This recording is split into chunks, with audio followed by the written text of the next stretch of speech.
और मेरे कारण तुझको भी उसने छोड़ दिया। इस कारण है सती वहां जाना उचित नहीं है। हम तो उस अपमान को सहन करके चले आए, तेरा अपमान होगा तो तू सहन नहीं कर पाएगी, इसलिए मत जाओ। सती ने कहा कि भगवान अगर ऐसा है, ऐसा उन्होंने किया है तो मैं जरूर जाऊंगी और मेरे जाने से ही वहां सुधार होगा, उनको मैं सबक सिखाऊंगी। देवता लोग जो उनका साथ दे रहे हैं यज्ञ में, वो भी इसके दंड के भागी होंगे। जिद कर ली। फिर जब ये सुना तो सती ने जिद कर ली कि अब तो मैं जरूर ही जाऊंगी। जब जिद कर ली तो भगवान भोले बाबा विचार करते हैं, भावी की भवितव्यता जैसा आगे आने वाला है वो शुरुआत पहले से ही दिखने लगता है। समझ गए कि अब दक्ष का भला नहीं होगा। दे दी आज्ञा। कुछ गण साथ में सती के कर दिए कि जाओ इनको लेवा करके कनखल में पहुंचाए आओ यज्ञशाला। कनखल यज्ञशाला में पहुंचने पर सज्जनों, यद्यपि शिष्टाचार के 4 प्रकार हैं, 4 प्रकार।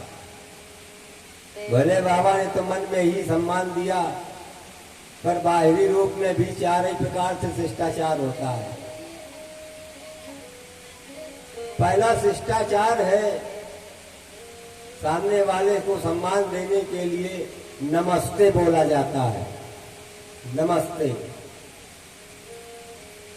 नमा आस्ते, अर्थात जो जीवात्मा तुम्हारे शरीर में व्याप्त है वही मेरे भी शरीर में है, इसलिए उससे आस्था रखते हुए उसका नमन करता हूं। ये शिष्टाचार होता है। अब ये शिष्टाचार लागू कहाँ होता है? हर जगह नमस्ते भी नहीं लागू है। स्थिति परिस्थिति देख करके हर शिष्टाचार अलग अलग किए जाते हैं। ये उस स्थिति में लागू होता है कि आपसे कुल वंश में छोटा व्यक्ति है और उम्र में आपसे बड़ा व्यक्ति है, तो ऐसे प्राणी को सम्मान तो देना है क्योंकि बड़प्पन है, बड़ा है, कुल वंश में जरूर छोटा है, उम्र में बड़ा होने के नाते उससे नमस्ते किया जाता है कि आप में हमने जो जीवात्मा है वो तो एक ही है, उस पर आस्था करके हम नमन कर रहे हैं। दूसरा शिष्टाचार होता है नमस्कार। ये उससे कुछ बड़ा होता है। नमस्कार यानी वो लोग जिसमें वो भगवान की सत्ता जिस शरीर में बैठी है अंदर, जीवात्मा भगवान का अंश जिस शरीर में है, वो शरीर एक आकार के रूप में है। शरीर रूपी आकार में जो बैठा है वही मेरे भी शरीर रूपी आकार में है, इसलिए मैं आकार के संयुक्त नमन करता हूँ। नमा आकार, वो नमन करने वाला प्राणी इस आकार के अंदर है, इस प्रकार वो नमस्कार किया जाता है। नमस्कार अपने समकक्षी लोगों में लागू होता है। आपके बराबरी के लोग हो या आपसे बड़े हो पर पद में छोटे हो, पद में वो छोटे हैं पर उम्र में बड़े हैं, ऐसे भी लोग हैं। इस अवस्था में नमस्कार की नीति अपनाई जाती है। और तीसरा है प्रणाम। प्रणाम की स्थिति स्पर्श मात्र, चरणों के स्पर्श करने के ही का दूसरा नाम प्रणाम है।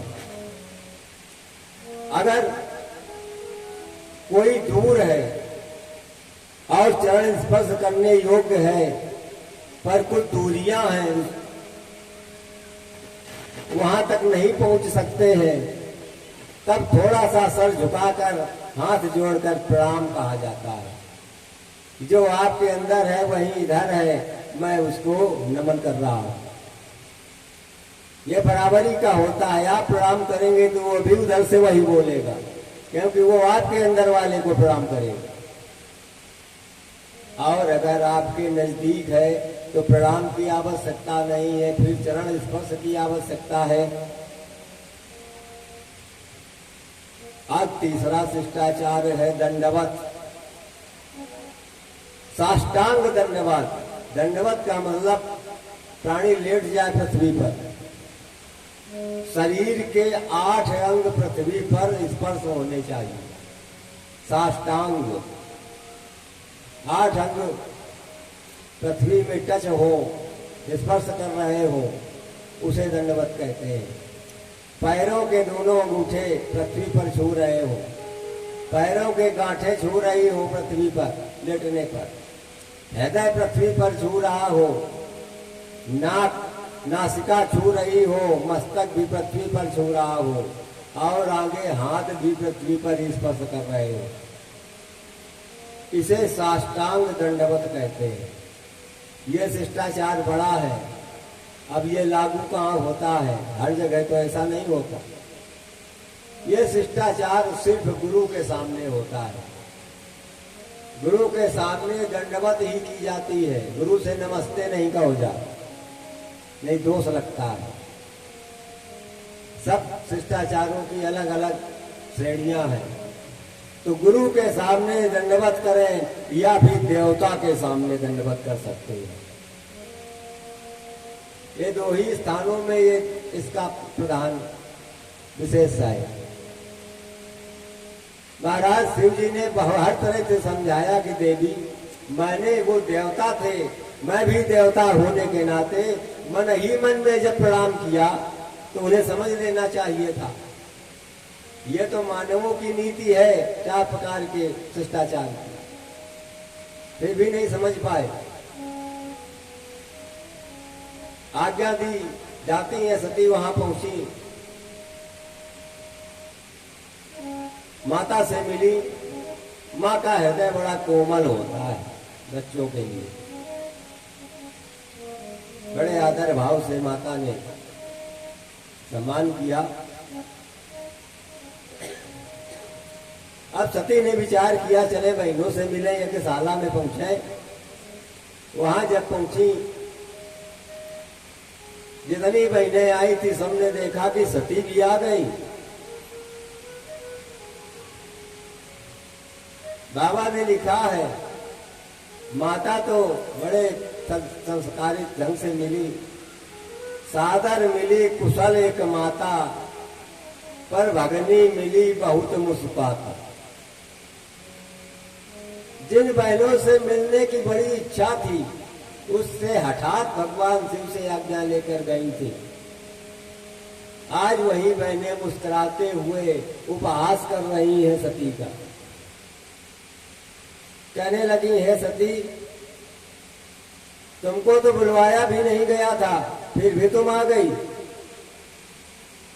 बिना बुलाए चली आई। और सब हंसने लगे। सती ने कहा, ठीक है, कोई बात नहीं। आगे बढ़ी, यज्ञशाला का दर्शन किया। उस यज्ञशाला में कहीं भी भगवान शिव जी का स्थान नहीं दिया था। लिंग तो भद्र कहीं नहीं बना हुआ था। वेदियां तो बहुत बनी थी देवताओं के स्थान की, जहां पर प्रतिष्ठा करनी थी। सिर्फ यज्ञशाला का वो भ्रमण ही कर रही थी उसी बीच में महात्मा दधीच आ गए। ऋषि मुनि भी तो आए हुए थे। महात्मा दधीच आ गए। ये च्यवन ऋषि के पुत्र हैं। उन्होंने भी निरीक्षण किया, देखा, और ये भी देखा कि ब्रह्मा विष्णु सब यहाँ उपस्थित है, देवता लोग, इंद्रादिक सब देवता भी। महाराज दधीच खड़े होकर बोले कि हे ऋषियों, जिस स्थान में भगवान शिव का पूजन नहीं होता वो यज्ञ सफल नहीं होता, और यहाँ कहीं भी शिव का स्थान नहीं दिया गया है। आप लोग शिव के विरुद्ध यहाँ पर कैसे आए हुए हैं? हे देवताओं, तुम्हारे तो वो महादेव कहते हैं, महादेव का यहाँ अपमान किया जा रहा है, और आप लोग इस यज्ञ में बैठे हुए हैं।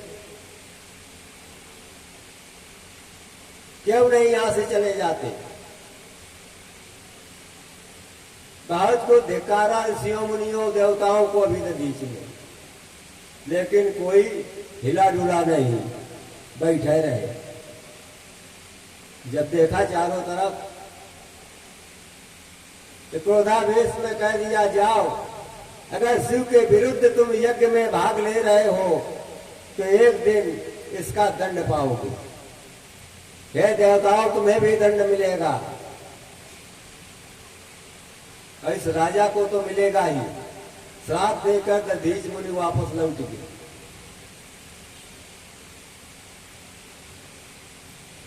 इधर माता सती ने जब देखा कहीं कुछ स्थान नहीं था, विचार करने लगी, चलो पिताजी से मिले, उनसे पूछे।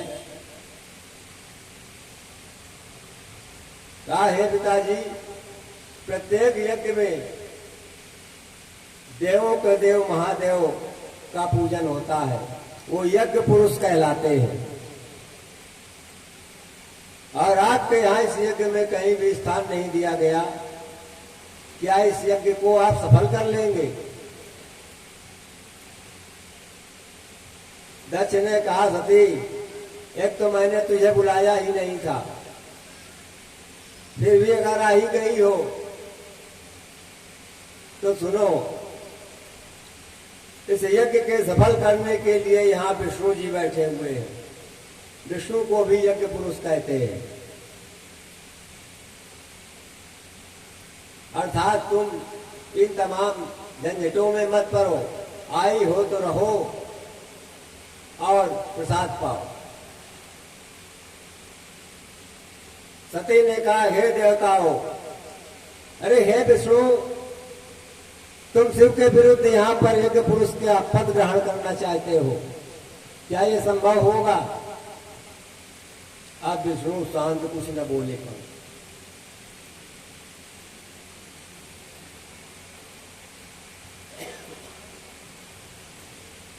सती ने कहा कि हे महाराज, हे पिताजी,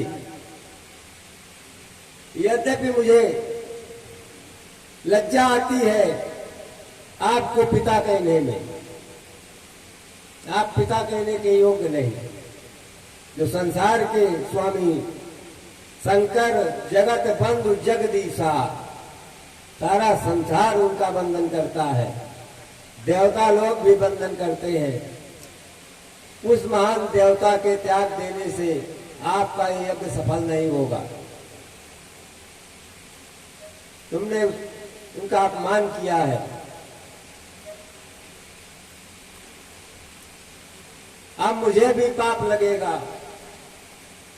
इस संसार में जो भी जान रहा है तो वो मुझे आपकी बेटी ही जान रहा है, और तो पापी पिता होने से तेरा नाम मेरे साथ जुड़ा रहेगा तो उससे मुझे भी दोष लगेगा। अर्थात अब इस शरीर को रख के क्या करूं, ये तो दोषी बन गया। वहां तो पहले ही शिव जी ने रोका था, बात नहीं मानी, और यहां भी हमारी सोची हुई कोई कामना पूर्ण नहीं हुई। न तो बहने मुझसे मिली ढंग से, उपहास करती हुई मिली, शिव का स्थान नहीं मिला। और दक्ष भी, पिता भी विपरीत बोलते हैं। तो अब तो ये शरीर किसी काम का नहीं रह गया, न वहां जाने वाला रहा न यहाँ। आरती का न करिए कुकर्म,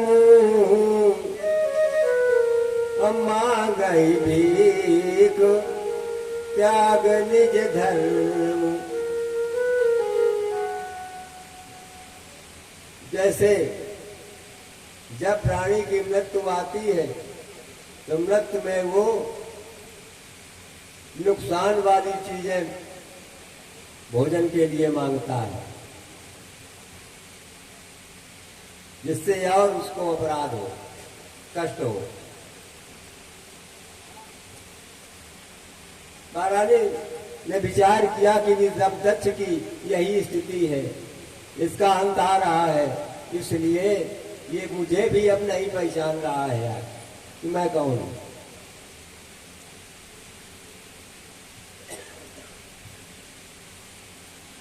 महारानी सती ने विचार किया कि अब मुझे क्या करना चाहिए।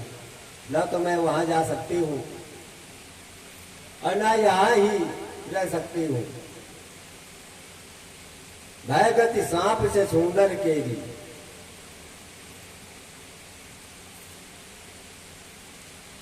सांप और छछूंदर की गति जानते हैं। सांप अगर छछूंदर को पकड़ ले मुख में तो अब उसको मुसीबत खड़ी हो जाती है उसके सामने। अगर खा लेता है तो मर जाता है सर, और छोड़ देता है तो अंधा हो जाता है। अब मुख में जब दाब लिया तो दोनों तरफ से उसे मुसीबत है। छोड़ता हूं तो अंधा हो जाऊंगा, खाऊंगा तो मर जाऊंगा। वही स्थिति सती की हो गई कि अब तो मैं न वहां जा सकती हूं और यहां भी अपमानित हुई, इसलिए यहां भी मैं नहीं रह सकती हूं। अर्थात अब इस शरीर को हटा देना चाहिए। दोनों तरफ से पिता के अपमान के द्वारा ये पापी शरीर बन गया, उधर महादेव की आज्ञा के उल्लंघन के कारण ये शरीर पापी बन गया। इस पाप भार को लेकर इस संसार में जीना व्यर्थ है, ये सोच करके उसी यज्ञशाला में समाधिस्थ हो जाती हैं और अपनी तेज योगाग्नि के द्वारा अपने शरीर को शांत कर देती। बोलिए शंकर भगवान की जय। महाराज सूत जी ने कहा कि हे ऋषियों,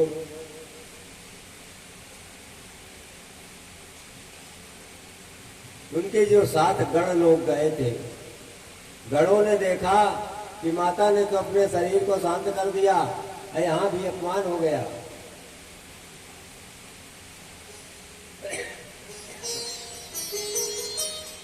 वहां से चले, बिना शिव की आज्ञा से वो कुछ कर भी नहीं सकते थे वहां।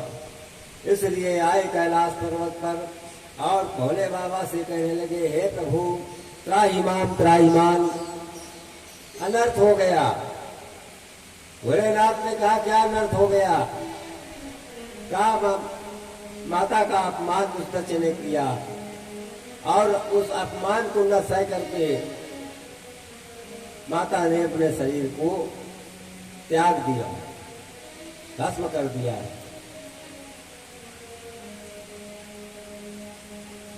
अब सज्जनों, जहां पर वो शिव अनेक अब सत्यों का श्रवण कर चुके थे दक्ष के द्वारा, आज एक शब्द को नहीं सुन पाए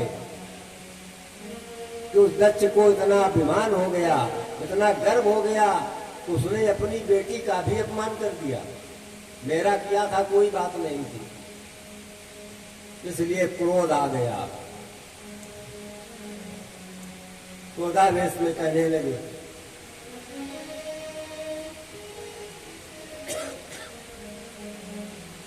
क्रोध में ध्यान किया और सर की एक जटा उभारी पृथ्वी पर पटक दी। यही जटा को पटका, उससे वीरभद्र नाम का एक गण पैदा हुआ, विकराल स्वरूप था उसका। और उस वीरभद्र ने हाथ जोड़ करके कहा कि हे प्रभु, आपने मुझे किस लिए प्रकट किया है? जो काम आप बताएंगे वो मैं आपका कार्य पूरा करूंगा। भोलेनाथ ने कहा, तुम अपनी शक्ति के द्वारा सेना तैयार करो और ये हमारा अमोघ आयुध त्रिशूल तुम ग्रहण करो। सेना को लेकर के जाओ, कनखल उस अभिमानी दक्ष का यज्ञ विध्वंस कर दो और जो जैसा उसकी मदद में खड़ा हो उसको उसी अनुपात में दंड देना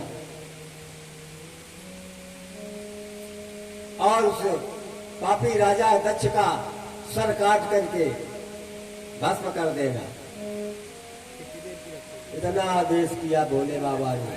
उस वीरभद्र ने एक हुंकार लगाई, यह भी हुंकार लगाई तो उसके शरीर से निकल गए उसी के भांति हजारों लोग खड़े हो गए। बहुत बड़ी सेना बनी।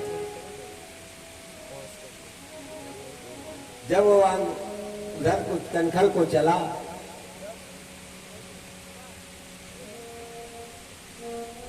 वहां महाराज दक्ष विचार करते हैं कि ये गण लोग गए हुए हैं, शायद वहां से शिव आएंगे। तो जो वहां पर विद्वान लोग थे, पूषा देव, बृहस्पति देव, सबसे कह दिया अपने मंत्रों का ऐसा संचार करो कि जिसके द्वारा यहाँ उनके गण आदि कुछ आकर कर न सके। उन्होंने कहा ठीक है, मैं ऐसा ही करूंगा।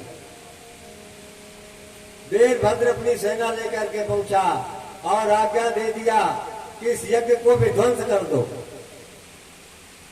अब क्या था, आज्ञा मिलते ही यज्ञशाला में इतने टेंट तंबू लगे थे, सब उखाड़ उखाड़ फेंकने लगे, खेती बेती सब कुछ तोड़ ताड़ने लगे। जब ऐसा देखा तो महाराज दक्ष विष्णु के पास पहुंचे कि आप जगत के मालिक हैं, आपके ही आधार पर मैंने यह चर्चा था, आप मेरी रक्षा करो। तो उस रक्षा के लिए भगवान विष्णु खड़े हुए वीरभद्र से लड़ने के लिए दक्ष की तरफ से। वीरभद्र ने कई बार ऐसे प्रहार किए। विष्णु ने जब वे धनुष उठाया, धनुष को टुकड़ों में कर दिया, वीरभद्र ने तोड़ दिया।